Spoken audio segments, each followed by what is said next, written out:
Hi, it's Mrs. Edwards, and I'm here for library. Last week, I gave you a website, openbook.org, and it's a website that you can go to. You have to make an account, but you can borrow books from an online library if you're interested in that. But for library moving forward, we're going to be listening to audiobooks together. We won't listen to a whole book at a time. It'll just be a chapter or two, depending on the size. And I may attach a comprehension sheet from time to time. It being our first time listening, I'm not going to do that. If, for some reason, you've read the title that we're listening to together as a class, please use this time for some independent reading. And reading doesn't just have to be reading novels. You can read online articles. You can read boxes at home that have like ingredients on it. Anything that is helping build your vocabulary and keeping your mind stimulated is always good for online reading. All right, so I'm going to share my screen and I'm going to pull up the book we're going to be listening to together. And it is called Swipe by Evan Engler.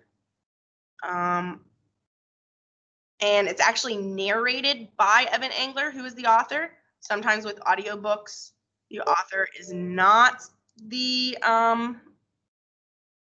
reader, but in this case it is. So here's the little synopsis. They don't give us much to go on. It's finally time for Logan Langley to be marked. 5 years ago, with Logan's sister, she went to go get her mark, but she never came back. The age range is from 10 to 12. I went actually on goodreads.com and they said it's even good for upper middle school. So it is approved for your age range. It's always important that I make sure that that's the case before I listen to anything with you guys. So I'm going to go ahead and hit play. So we're going to listen to the prologue and most likely chapter 1. All right, so whenever it's over, I'll come back and we'll just briefly talk about it. All right, make sure your sound's on so that you can hear. I'm going to make sure that I'm sharing my sound as well. So let me stop and share my sound with you so that obviously you can hear the audiobook playing. All right, 1, 2, 3, let's go. Swipe by Evan Engler. Read for you by Barry Buckner. Prologue. The Friends in the Dust. The moon was the color of blood, and the clouds moving past were pale like bone. Blake sat atop the slide in the starlit playground and noticed this waiting. 2 of his friends ran and yelled below him, chasing one another around the wooden castle, jumping and doing flips off the swing set until one fell on his face and cried, "New game," while his nose streamed moon-hued rivulets, and the other said, "I've won! I've won! I've won!" Farther off, a girl and boy sat on the ends of a teeter-totter, balanced, motionless, suspended, and ready. It was fast approaching midnight, but not one of these teenagers worried about curfew, or bedtime, or accountability. Not one of them thought of families calling them home, or of parents grounding them for bad behavior. They were alone, and the dust played by its own rules. In his way, Blake looked forward to these playground nights, grim as they inevitably became. This one had been a long time coming, and the flustered butterflies of anticipation taunted and amused him. He squinted to see, at the edge of the park, a small girl had appeared, groggy and in pajamas, walking as if still in her own nightmare. It was her. She had come. All at once, the 5 kids on the playground went still and silent. All 5 watched as the girl ambled through the grass and shadows, still holding a tattered half of their invitation in her hand. Blake slid down the slide and balanced on the wooden lip at the edge of the cedar chips. "Meg," he said. She nodded. Under her left eye was a green and brown bruise stretching from ear to nose, and it shone painfully in the twilight. But the rest of her was sturdy and thick, and coarse blonde bangs framed a square face that was brave and defiant and anything but fragile. The dust encircled her slowly while Meg stood and stared them down one by one. But she trembled slightly, and it was too warm a night for that. Blake saw this and frowned. "There's nothing to be afraid of," he said. But when Meg turned to run, the kids behind her proved Blake very wrong. Her struggle was brief, but there was nothing gentle about the way the dust blindfolded Meg and tied her hands and dragged her clumsily into the shadowed woods beneath the quiet cover of the night. Chapter 1.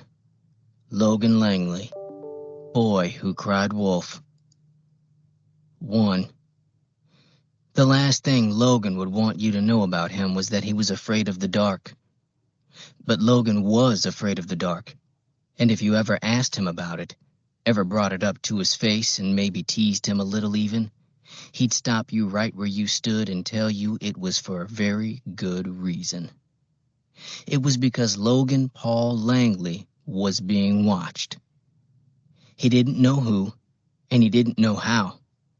But every night, when Dad pulled up the covers, turned out the light, and shut the door behind him after demanding sweet dreams and tight sleep, Logan Paul Langley found himself on the wrong end of a spyglass.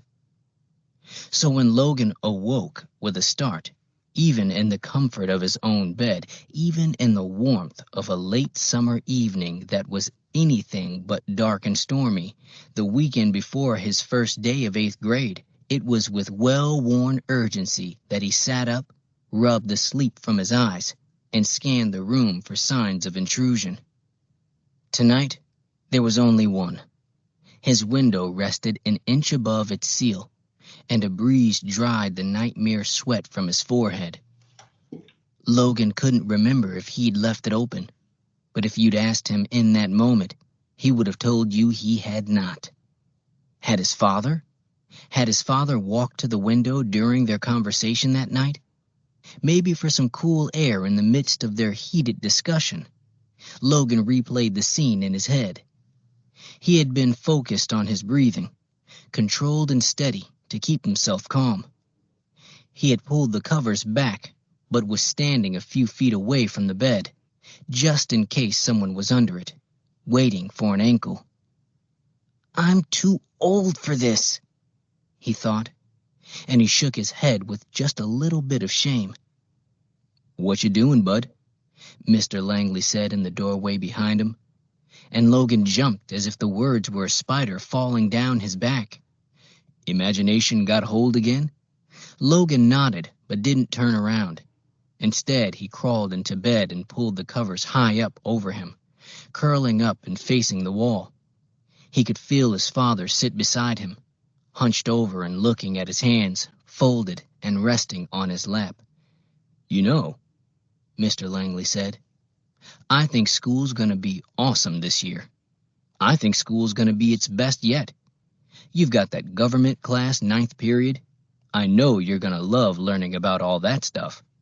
And you've got gym, and art, and technology, and—" "Dad," Logan said, and his dad stopped abruptly.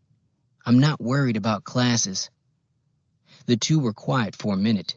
Mr. Langley wondered if he should take the opportunity to ask what Logan was worried about, and Logan wondered if he should say, but Dad pretty much knew the answer. "The mark, right?" Logan stiffened at the sound of the word. Finally, he said, "We're all turning 13 this year. Everyone's getting it. It's just a matter of time." Logan knew that if he was going to talk about this with anyone, it had to be Dad. You did not talk about the mark with Mom. "Look," Mr. Langley said, "this year is going to be, it's going to be great."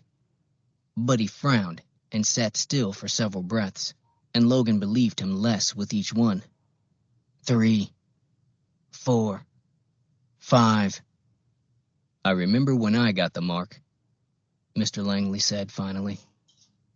Just after you were born, when the program began. They give you a spoonful of nanosleep so it doesn't hurt. You just go in, answer some questions, sit back, and before you know it, you're marked and on your way. It's nothing, honestly. And then it's great. It's like playing your first hover dodge game, or getting your first tablet, or going off to school, or, you're free. With the mark, you're free. You can get a job, you can shop for things. If you want more juice, you can just go out and get a carton yourself. You won't even have to wait for Mom or me to come home. Logan rolled over and pulled the covers away from his head to look his father in the eyes. Juice. Or something. His dad smiled. Why? What would you get? Logan refused to think about it, refused to allow himself even the slightest excitement over the mark. So he and his dad had a little unspoken staring contest instead. They did this from time to time. Just reach a moment of disagreement when Logan would stare. And Mr. Langley was a good sport, so he'd always stare back. You can't pretend it didn't happen, Logan said. You can't pretend it didn't kill her. And Logan's dad sighed.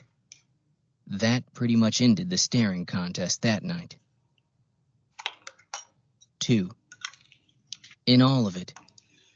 All right. Let me stop screen sharing and pull my camera back up.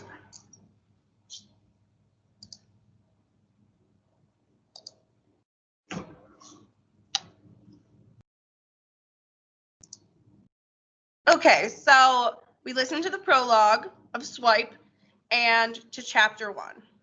So in chapter 1, and this is the first time I've ever heard this story, I really like dystopian novels, and it's something that interests me, kind of like the Hunger Games. All right, so we heard the main character talk. Seems like his name is Logan Langley. And whatever kind of community they're in, you get some kind of a mark on you when you hit a certain age, it seems like. It's been happening for a while because we hear him talk to his dad about when he got the mark. So you can kind of deduct that it's been happening for a while. But Dad said that he got his when the program first started. So, however old Dad would be, so maybe 20 years or 30 years it's been going on, which is a good amount of time. What else? We also heard that Logan thought that he was being watched. We saw that he couldn't remember if his dad opened his window or somebody else opened his window. What else? Oh, Logan's age. He's around your age. It says it was the summer before 8th grade.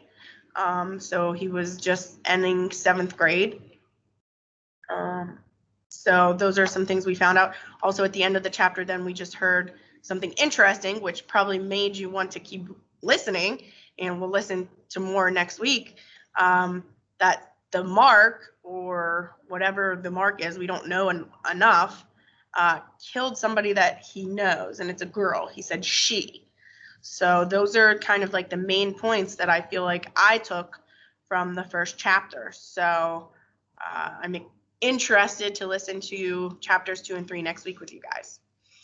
So I'll see you then. I do have a little assignment. I said dystopian novels are my favorites. So underneath the video, in your team, I want you to comment, what do you think dystopian means? And if you know what it means, that's great. Your answer will be even better. If you don't know what it means, you can look it up if you want. All right, so that's your participation in the audiobook, as I want you to post, what do you think dystopian means, or what do you know that it means? All right, so I will see you guys later, and it was so nice to share this book with you. I can't wait to read more.